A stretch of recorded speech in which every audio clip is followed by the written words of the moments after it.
السلام عليكم ورحمة الله وبركاته.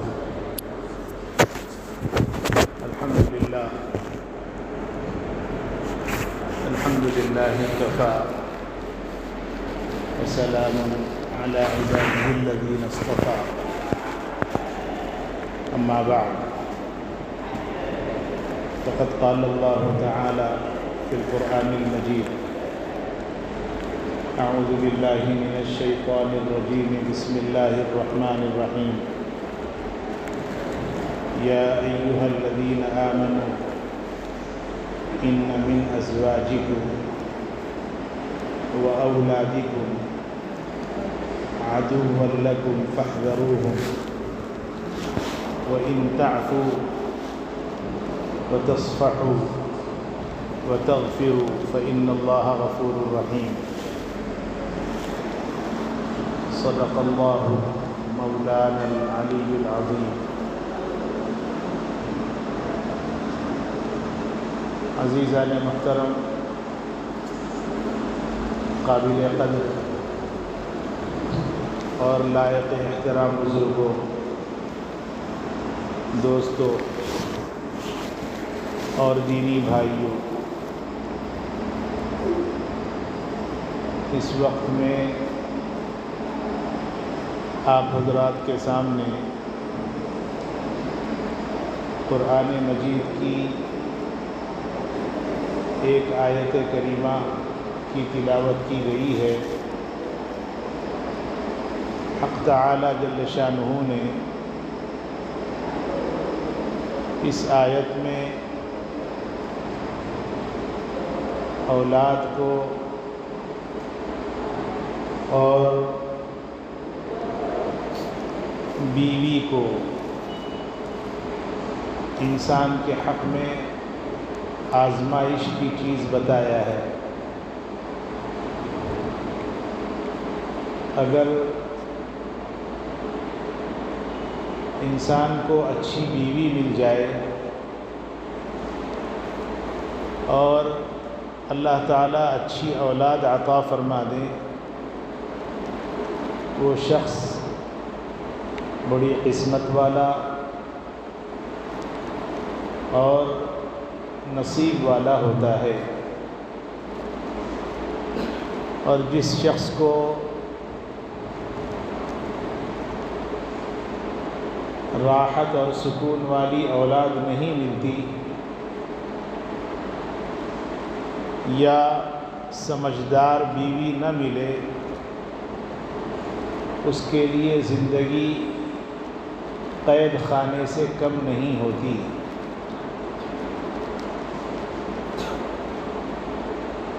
دنیا بہت چھوٹی بنائی اللہ نے، اس چھوٹی دنیا میں ہر ایک کے لیے چھوٹی چھوٹی زندگی اللہ تعالیٰ نے مقدر فرمائی۔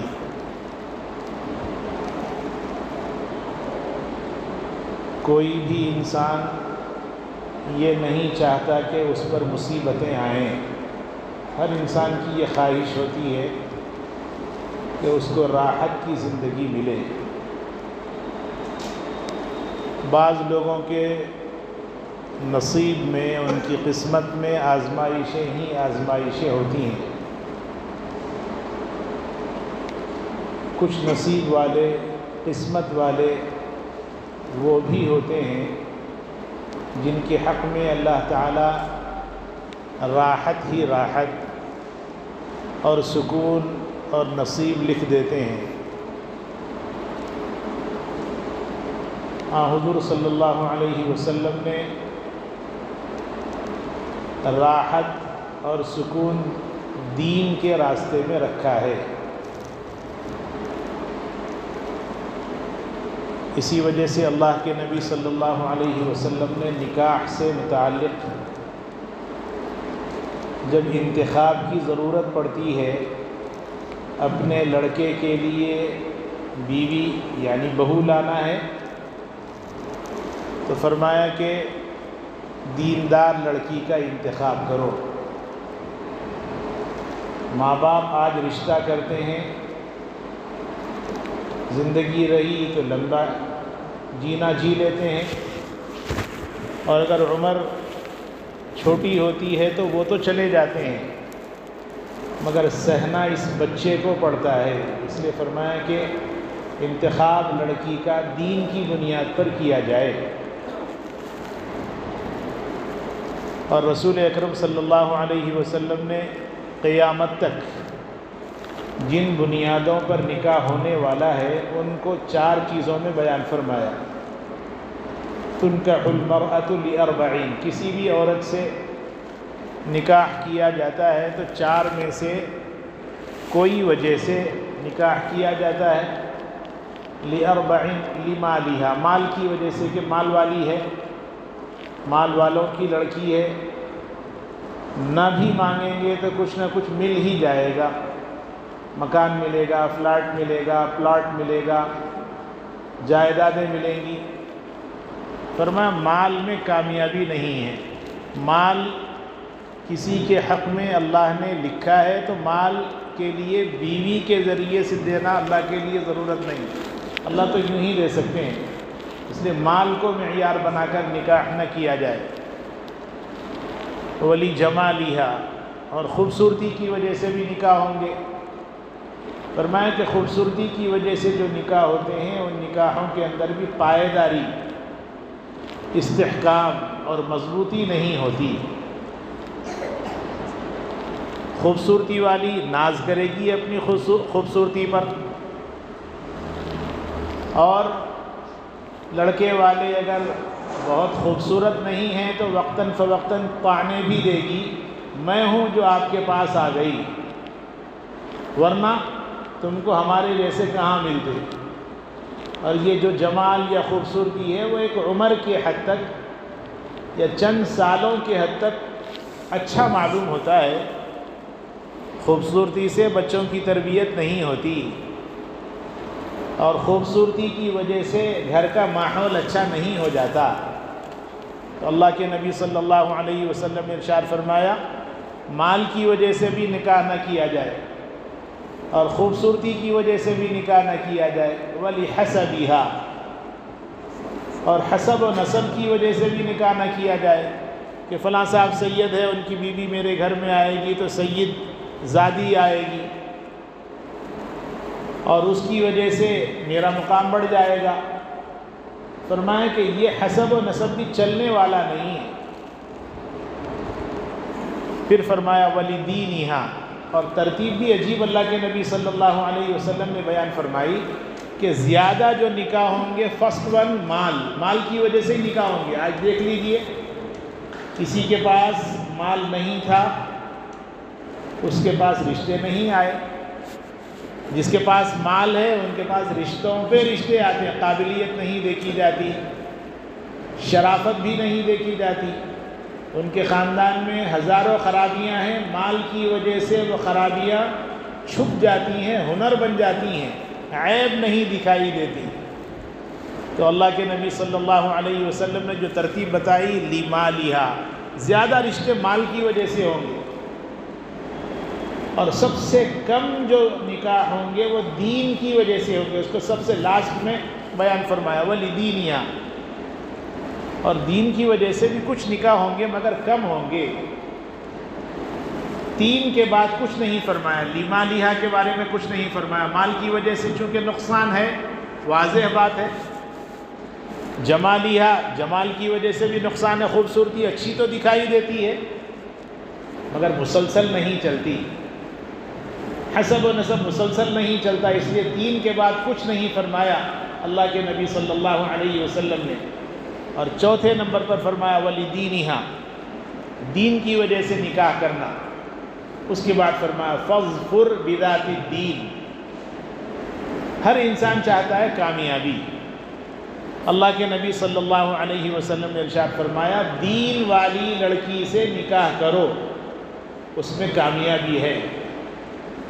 دین والی لڑکی، بعض لوگ دین والی لڑکی کا مطلب سمجھتے ہیں کہ کسی کے ماں باپ برقع پہن لیتی ہے، ماں باپ کرتا پائجامہ پہن لیتا ہے، یہ شرافت کی بنیاد یہ نہیں ہے، لباس کوئی معیار نہیں۔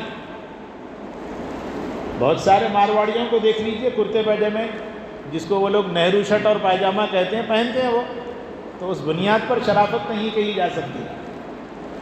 کرتا پائجامہ تو ایک لباس ہے، شرافت کی ایک چھوٹی علامت ہے۔ گھر میں دینداری چاہیے، گھر کی دینداری، نمازوں کی پابندی ہو، نماز کے وقت میں نمازیں پڑھ رہے ہیں،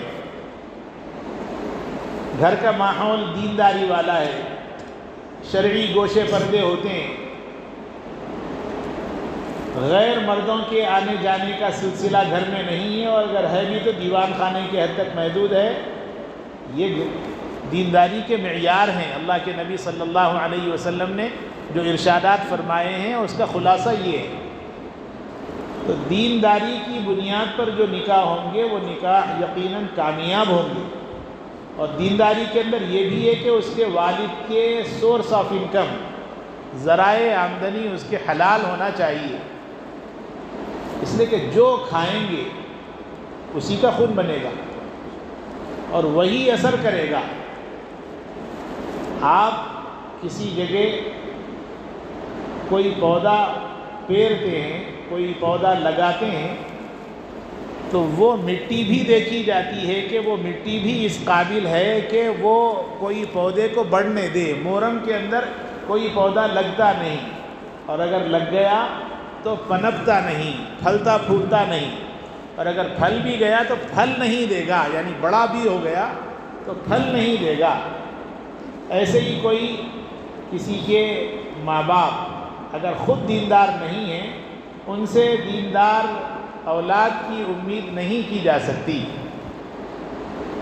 اس لیے اپنے لڑکوں کے نکاح کے معاملے میں، اپنی لڑکیوں کے نکاح کے معاملے میں اس بات کو ضرور ملحوظ رکھیں۔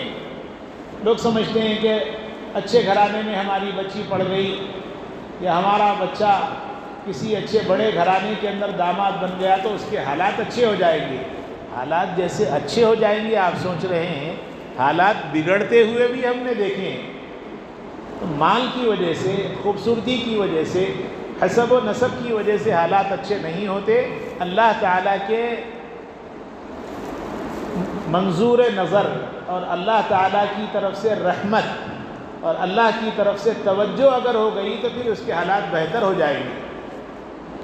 صحابہ کے واقعات ہمارے سامنے ہیں، اور صحابہ کے واقعات صرف بیانوں میں سنانے کے لیے یا کتابوں میں لکھنے کے لیے نہیں ہیں، بلکہ اس سے اپنی زندگی کے اندر کچھ لانے کے لیے ہیں۔ غریب سے غریب صحابی کو دیکھ لیجئے، اللہ تعالیٰ نے کیسے کیسے ان کو چمکایا۔ کسی کے پاس مال نہیں تھا، اللہ نے مال عطا فرمایا، تو مال کے لیے تو اللہ نے قسمت میں جو لکھا ہے وہ تو مل کر رہے گا، اور دینداری قسمت سے نہیں ملتی، دینداری محنت سے ملتی ہے، محنت کرنا پڑے گا، بیان سننے پڑیں گے، توجہ کے ساتھ سننے ہوں گے، بیان سننے کے بعد اس کو اپنی زندگی میں لانے کی فکر کرنا ہوگا، نمازوں کے پابند ہو جانا ہوگا، حلال کمائی کی فکر کرنا ہوگا، چھوٹا ہی بزنس کیوں نہ ہو یا چھوٹی ہی ملازمت کیوں نہ ہو، مگر وہ حلال ہونا چاہیے، جائز آمدنی چاہیے، سورس آف انکم انسان کے حلال ہونا چاہیے۔ حلال روزی اس کی بڑی اہمیت ہے۔ ایک حدیث شریف میں ہے، اللہ کے نبی صلی اللہ علیہ وسلم نے ارشاد فرمایا، مشکات شریف کی روایت ہے کہ انسان پراگندہ حال ہے، یعنی کپڑے اس کے میلے کچیلے ہیں، بال بکھرے ہوئے ہیں، کنگھی کرنے کی بھی اس کو تمیز نہیں، توفیق نہیں، نہانے کا کوئی ذوق نہیں، بال بکھرے ہوئے ہیں، دھول گرد میں ہیں، اور پھر پاگل کی طرح اللہ کے سامنے ہاتھ اٹھا کر کہتا ہے، یا رب یا رب، اے میرے پروردگار، اے میرے پروردگار۔ اللہ تعالیٰ فرماتے ہیں کیسے اس کی دعا قبول کروں، اس لیے کہ اس کا کھانا حلال نہیں، اس کا پینا حرام، اس کی ضرورتیں حرام سے پوری ہوتی ہیں، اس کا لباس حرام، جو کھاتا ہے وہ بھی اس کا حرام ہے، تو اس کی دعائیں کیسے قبول کروں؟ آج دعائیں ہو رہی ہیں مگر دعائیں قبول کیوں نہیں ہوتی؟ اس کی بہت ساری وجوہات میں ایک اہم وجہ یہ ہے کہ دعا ہم کر رہے ہیں مگر جو نوالے ہم کھاتے ہیں کھانے کے، اس کی طرف، حلال کی طرف توجہ ہم لوگ نہیں کرتے۔ کوئی دعوت آ گئی چلے گئے، کمائی ان کی کیا ہے کوئی نہیں دیکھتا، بس چلے گئے، جو ملا کھا لیا۔ ایمان والے کی یہ شان نہیں ہوتی۔ ایمان والے کی شان تو یہ ہے کہ کھانے سے پہلے سوچ لے، کسی جگہ سے دعوت آئی تو ان کے بارے میں سوچ لے، کھوج نہ کرے۔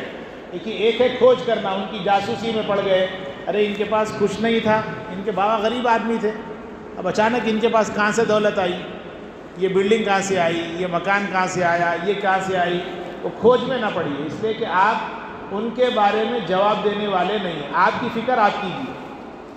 کہیں سے دعوت آئی ہے تو سوچ لیجئے کہ میں ان کے پاس جاؤں یا نہ جاؤں۔ اگر نہ جاؤں کوئی بات نہیں، اگر جاتا ہوں تو ان کی آمدنی حلال ہے یا نہیں، یہ تو بہرحال فکر کرنا چاہیے۔ اس لیے کہ جو کھائیں گے آپ، ایک نوالا بھی اگر کھاتے ہیں تو وہ ایک نوالے سے ایک قطرہ بھی اگر خون بن گیا تو وہ ایک قطرہ انسان کے جسم میں جائے گا، اور حرام غذا کی وجہ سے جو خون بنے گا وہ جسم میں خون رہے اور آپ عبادت کریں، اللہ تعالیٰ آپ کی عبادت قبول کرے، ایسا نہیں ہوگا۔ حرام لقمہ پیٹ میں جاتا ہے تو پھر اس کے اثرات اچھے نہیں ہوتے۔ اس لیے دوستو، اپنی لڑکیوں کے یا اپنے لڑکوں کے نکاح میں اس بات کو ملحوظ رکھیں، رشتہ دین کی بنیاد پر کیا جائے۔ کسی کو اچھی بیوی مل گئی، اچھی اولاد مل گئی، نصیب والا اور قسمت والا ہے، اور اس کے لیے اللہ تعالیٰ کی طرف سے رحمتوں کا پیغام ہے۔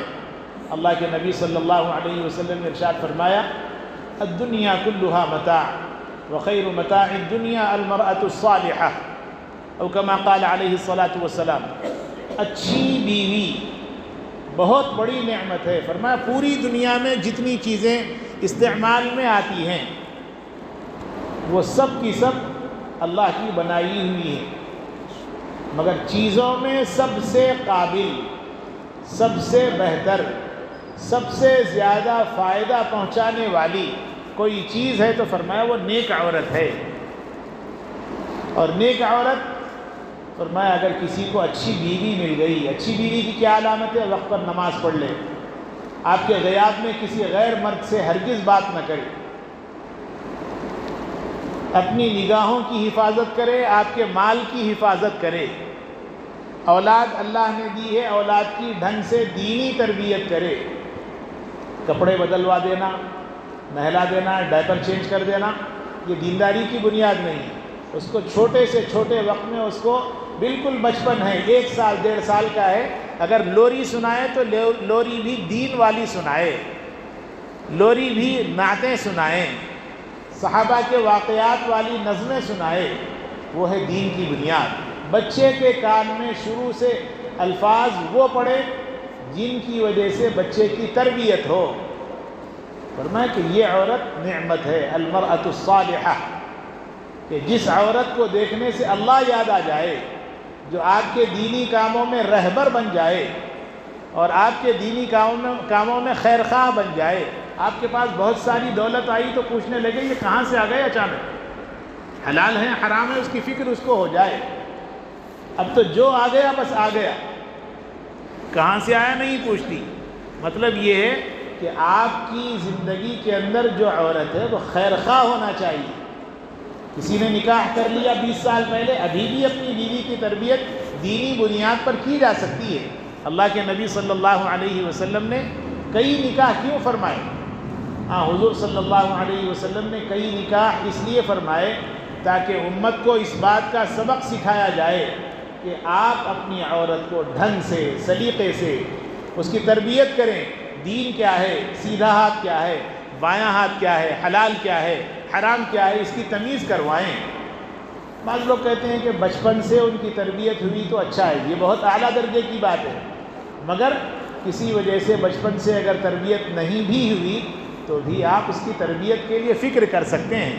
ابو سفیان کی بیٹی کفر کے اندر رہی، بعد میں ام المؤمنین بنی، حضرت ام حبیبہ رضی اللہ تعالی عنہ اللہ کے نبی صلی اللہ علیہ وسلم کے حرم میں آئیں اور حضور اکرم صلی اللہ علیہ وسلم کی زوجہ بنی۔ حضور صلی اللہ علیہ وسلم نے دینی تربیت فرمائی۔ حضرت میمونہ یہودی خاندانوں میں پلی اور بڑی، بعد میں حضور اکرم صلی اللہ علیہ وسلم کے نکاح میں آئیں حضور صلی اللہ علیہ وسلم نے دینی تربیت فرمائی، نتیجہ یہ ہوا وہ دیندار بنی، ام المؤمنین بنی۔ اس لیے ہم بھی اپنی بیویوں کی دینی تربیت کریں۔ آپ نماز پڑھیں، بیوی کو نماز کے لیے دعوت دیں، ساتھ میں بچوں کو لے کر جماعت بنائیں گھر میں۔ مسجد کو اگر کسی وجہ سے نہیں جا سکتے تو گھر میں جماعت بنائیں، کوئی دینی کتاب گھر میں پڑھنے کا معمول بنائیں، کوئی کتاب۔ میں یہ نہیں کہتا کہ فضائل اعمال ہی پڑھی جائے یا اور کوئی کتاب، جو کتاب دینی بنیاد پر کچھ نہ ملے، قرآن مجید کا ایک رکوع پڑھیے، اس کا ترجمہ پڑھ دیجیے، انشاءاللہ دین کے اثرات گھر میں آئیں گے۔ ہم لوگ چاہتے نہیں، ہم لوگ چاہتے خود دیندار بنے، ہماری بیوی کی فکر ہم کو نہیں۔ یاد رکھیں، بیوی، بیٹی، ماں، بہن، یہ 4 عورتیں ایسی ہیں جو کل قیامت میں آپ کا دامن اگر پکڑ لیں تو آپ کا قدم آگے نہ بڑھے۔ بیوی یہ کہہ سکتی ہے کہ یہ بیان سننے مسجد میں جاتے تھے، آ کے کچھ سناتے نہیں تھے، اس لیے ہم کو کچھ معلوم ہی نہیں۔ اور اللہ ماشاءاللہ کچھ لوگ ایسے ہیں یا کچھ عورتیں گھروں کی ایسی ہیں جو بیان وغیرہ سن لیتی ہیں، ورنہ عورتوں کو دین کی باتیں نہیں معلوم، ان کو سیریل معلوم، کون سے وقت میں کون سا سیریل کیسا ہے، کس میں کتنا مواد ہے، وہ سیریل کے بارے میں عورتوں سے پوچھیے، کہیں گی وہ اس میں یہ ہے، اس میں یہ ہے۔ طہارت کے مسائل ہم کو نہیں معلوم ہے، وضو کیسے ہوتا، مسح کیسے ہوتا، پاکی حاصل کرنے کے لیے کیسے نہانا چاہیے، ہماری عورتوں کو نہیں معلوم ہے، مردوں کو بھی نہیں معلوم، عورتوں کو بھی نہیں معلوم۔ اب ایسی اگر ہماری بیوی ہے، اس کے گود میں ہمارا بچہ اگر پلے گا تو اس کی تربیت دین کی بنیاد پر کیسے ہوگی؟ اس لیے بچوں کی تربیت کے لیے بیوی کی گود اصل مدرسہ ہے۔ مدرسہ تو 5 سال 6 سال میں آپ ڈالیں گے، باقی ابتدا میں پیدا ہونے کے بعد سے 5 سال ماں کی گود میں بچہ اگر پلا بڑھا کھیلا کودا، اس کی تربیت ماں کی ذمہ داری ہے۔ اور ماں اگر دینی رجحان والی ہوگی تو پھر اولاد دینی بنے گی، اور اگر ماں کا رجحان دینی نہیں ہوگا تو پھر ایسی صورت میں اس بچے کی اور اس اولاد کی تربیت میں اللہ ہی حافظ ہے۔ اللہ کے نبی صلی اللہ علیہ وسلم نے ارشاد فرمایا، کلکم راع وکلکم مسئول عن رعیتہ۔ ہم میں سے ہر شخص، میں بھی، آپ بھی، پوری دنیا کے سارے لوگ اپنی اولاد کے معاملے میں چرواہا کے مانند ہیں۔ بکریاں چرانے کے لیے کسی چرواہے کو، دھنگر کو بکریاں دی جاتی ہیں، 10 20 50 بکریاں دی جاتی ہیں، اس سے معاہدہ ہوتا ہے کہ آپ اس کو روزانہ چرانا ہے، اس کی حفاظت کرنا ہے، سال میں آپ کو اتنے دے دیے جائیں گے۔ اللہ تعالیٰ نے اولاد کے ساتھ ہمارا معاملہ بھی ایسے ہی فرمایا کہ اولاد ماں باپ کو دے دی، معاہدہ یہ فرمایا کہ تم اچھی تربیت کرو، جنت اللہ تعالیٰ نے مقدر فرمائی، ان اللہ اشتری من المؤمنین انفسهم واموالهم بان لهم الجنہ۔ اللہ کا یہ کمٹمنٹ ہے اور اللہ کا یہ معاہدہ ہے۔ کیا معاہدہ؟ ان اللہ اشتری من المؤمنین انفسهم واموالهم، انسانوں سے ان کی جان کا، انسانوں سے ان کی مال کا، ان دونوں چیزوں کا معاہدہ اللہ نے یہ فرمایا کہ تمہارا مال بھی، تمہاری جان بھی اللہ کے لیے ہے، بدلے میں بِأَنَّ لَهُمُ الْجَنَّةِ، جنت مل جائے گی۔ ایسے ہی اللہ تعالیٰ نے ماں باپ کے اوپر ذمہ داری ڈالی کہ بیٹی پیدا ہوئی تو رحمت ہے، بیٹا پیدا ہوا تو بھی رحمت ہے، اس کو اچھے سے پالنا، اچھے سے پوسنا، اس کی نگرانی کرنا۔ اگر تربیت کے معاملے میں کوتاہی ہوگی تو پھر اللہ تعالیٰ ارشاد فرماتے ہیں، یا ایھا الذین آمنوا ان من ازواجکم واولادکم عدوا لکم فاحذروہم۔ دیکھیے، اولاد تربیت کی تو آپ کی اولاد آپ کی آنکھوں کی ٹھنڈک، دل کا سکون ہے۔ بیوی کی آپ نے ڈھنگ سے تربیت کر دی تو فرمایا وہ بیوی آپ کے لیے آنکھوں کی ٹھنڈک اور دل کا سکون ہے۔ بہت سارے لوگ وہ ہیں جو باہر رہتے ہوئے سکون محسوس کرتے ہیں، گھر جاتے ہیں تو بے چینی ہوتی ہے، اس لیے کہ گھر ان کا قید خانہ بنا ہوا ہے۔ گھر میں جاتے ہی بیوی کی طرف سے شروع ہو جاتا ہے، بچوں کی طرف سے پکارا شروع ہو جاتا۔ نتیجہ یہ ہوا کہ آدمی باہر رہنا اچھا پسند کرتا گھر کے مقابلے میں، فرمایا یہ اس کی بیوی، اس کی اولاد اس کے لیے دشمن ہے، اور اس میں قصوروار مرد آدمی ہی ہے، کوئی قصوروار اور نہیں ہے۔ آپ نے ابتدا میں سر پہ بٹھا لیا، اور تربیت کے معاملے میں فکر نہیں کی. اللہ کے نبی صلی اللہ علیہ وسلم نے رحمت کی دعا دی اس آدمی کے لیے جو اپنی اولاد کی تربیت کے لیے کوئی چیز لٹکائے رکھے. چھڑی ہے، ہنٹر ہے، کوڑلا ہے، کوئی چیز لٹکائے رکھے، ماریے نہیں. آپ کی آواز پہ بچوں کو ڈر محسوس ہو. آپ پکارتے ہیں، بچہ سمجھتا نہیں، مطلب یہ ہے کہ آپ کا ڈر نکل گیا.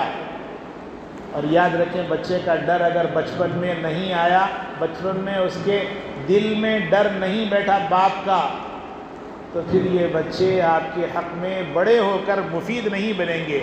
حضرت ابراہیم علیہ السلام اور حضرت اسماعیل علیہ السلام کے واقعے میں بھی یہ پہلو ہے کہ حضرت اسماعیل علیہ السلام اس قابل ہو گئے کہ دوڑنے کے قابل تھے، یعنی کندھے سے کندھا ملا کر باپ کی خدمت کرنے کے قابل ہو گئے.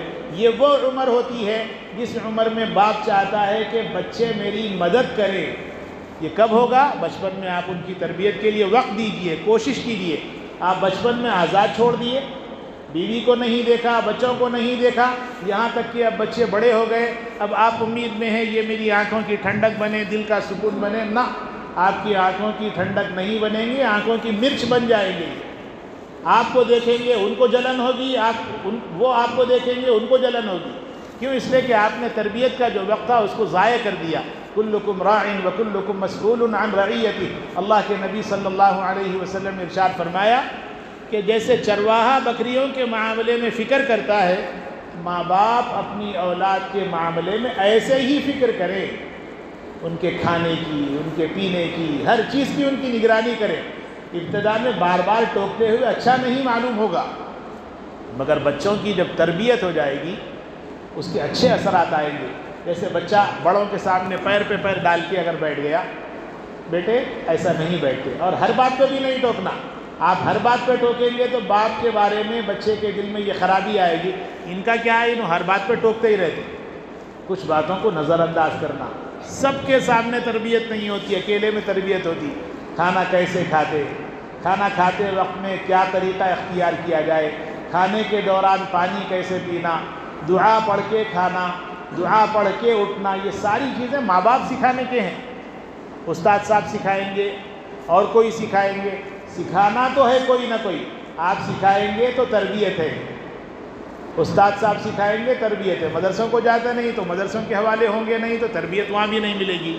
بعد میں بائیں ہاتھ سے آپ پانی پیتے ہیں تو لوگ آپ کو نہیں بولیں گے، آپ کے ماں باپ کو بولیں گے، ارے کیا غلیظ ہے جی، بائیں ہاتھ سے پانی پی رہا.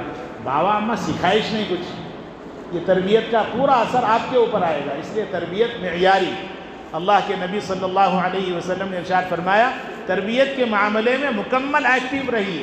اللہ تعالیٰ فرماتے ہیں یا ایھا الذین آمنوا ان من ازواجکم واولادکم عدوا لکم فاحذروہم. تمہاری اولاد، تمہاری بیویاں، ایک ہوں، دو ہوں، تین ہوں، چار ہوں، فرمایا اگر تم نے ان کا خیال رکھا، ان کی ڈھنگ سے تربیت کی تو تمہارے حق میں مفید ہیں، ورنہ یہ تمہارے دشمن ہیں. فاحذروہم، ان سے سنبھلے رہو، کبھی بھی کچھ بھی ہو سکتا ہے. ہر چیز پہ نہ ٹوکو. وَإِن تَعْفُوا وَتَصْفَحُوا وَتَغْفِرُوا فَإِنَّ اللَّهَ غَفُورٌ رَحِيمٌ. بعض مرتبہ ایسا ہوگا کوئی چھوٹی موٹی غلطی، ہر بات پہ نہ ٹوکیے، بعض باتوں کو نظر انداز کر دیجیے. بستر نہیں ڈال سکی بیوی، چھوڑ دیجیے، اپنا بستر ڈال لیجیے. اللہ کے نبی صلی اللہ علیہ وسلم کے غلام اور ان کے امتی ہیں. اللہ کے نبی صلی اللہ علیہ وسلم گھر کے کام خود کرتے تھے، تو بستر خود ڈال لیجیے. جھاڑو نہیں دے سکی، ہاتھ کچھ بٹا دیجیے، پورا کام آپ نہ کیجیے. اگر آپ کی حیثیت ہے کام والی کا انتظام کر دیجیے، اور اگر حیثیت نہیں ہے تو بیوی کی دل جوئی کیجیے، اس سے محبت کی بات کیجیے. کوئی کام نہیں کر سکی تو اس پر ڈانٹیے نہیں. اچھی محبت کی اگر آپ گفتگو کرتے ہیں، کچھ باتوں پر ٹوکیے، کچھ باتوں کو نظر انداز کیجیے. اور ٹوکنے میں بھی اولاد کے سامنے نہ ٹوکیے، اکیلے میں ٹوکیے، اس کا فائدہ ہوگا. اور بچوں کو بھی اکیلے میں ٹوکیے یا اپنی بیوی کے سامنے ٹوکیے، یا اپنی بیوی سے کہیے بچوں کو یہ سکھاؤ. پیشاب کیسے کرنا سکھانا پڑے گا. ایک پیشاب کا قطرہ اگر جسم کے اوپر گر گیا پاکی نہیں ہوتی، اور پاکی نہیں ہوگی تو نماز نہیں ہوگی. بچے پیشاب کو جاتے ہیں، ڈرینیج میں اگر بیٹھتے ہیں تو بیٹھتے وقت میں بچوں کو یہ بھی سکھانا کہ بیٹا پیشاب کرتے وقت میں اس طرح سے کرنا کہ ایک چھینٹا بھی نہ اچھلے، اس لیے کہ ایک چھینٹا بھی اگر اچھل گیا پاکی نہیں ہوتی، اور عذاب قبر تو الگ ہے ہی۔ عذاب قبر پیشاب کے چھینٹوں سے نہ بچنے کی وجہ سے عذاب قبر ہوتا ہے، یہ بچوں کو سکھانا چاہیے۔ وضو ایسے کیا جاتا، پورا وضو کر کے دکھائیے، پاکی ایسے حاصل کی جاتی ہے اس طرح سے سکھائیے، کھانا ایسے کھاتے، سونے کا یہ طریقہ، سیدھی کروٹ پہ سونے کے یہ فائدے ہیں۔ رات میں سوتے وقت میں سورہ ملک پڑھنا چاہیے، صبح میں بچوں کو دعا پڑھ کر اٹھائیے۔ کوشش کیجیے کہ دینداری بچوں کے اندر منتقل ہو، اور یاد رکھیں بچوں پر اگر آپ نے دینداری کے لیے 2-4 سال محنت کیے، زندگی بھر آپ کے مرنے کے بعد بھی اس کے دینی فائدے آپ کو ملتے رہیں گے، اور اگر آپ نے 2-4 سال 5 سال ضائع کر دیے تو جب تک آپ زندہ ہیں پریشانی میں، مرنے کے بعد آپ کو راحت نہیں مل سکتی۔ اس لیے اپنے بچوں کی دینداری کی فکر کی ضرورت ہے۔ حق تعالی جل شانہ سے دعا ہے اللہ اپنے فضل سے ہم سب کو اپنی اولاد کے معاملے میں، اپنی بیوی کے معاملے میں دینی فکر کرتے رہنے کی ہم سب کو توفیق اور سعادت مقدر فرمائے، ہمارے گھرانوں میں دینداری والا ماحول پیدا فرمائے۔ جو کچھ کہا اور سنا گیا ہے اپنے کرم سے قبول اور منظور فرمائے، عمل صالح کی توفیق نصیب فرمائے۔ وآخر دعوانا الحمد للہ رب العالمین۔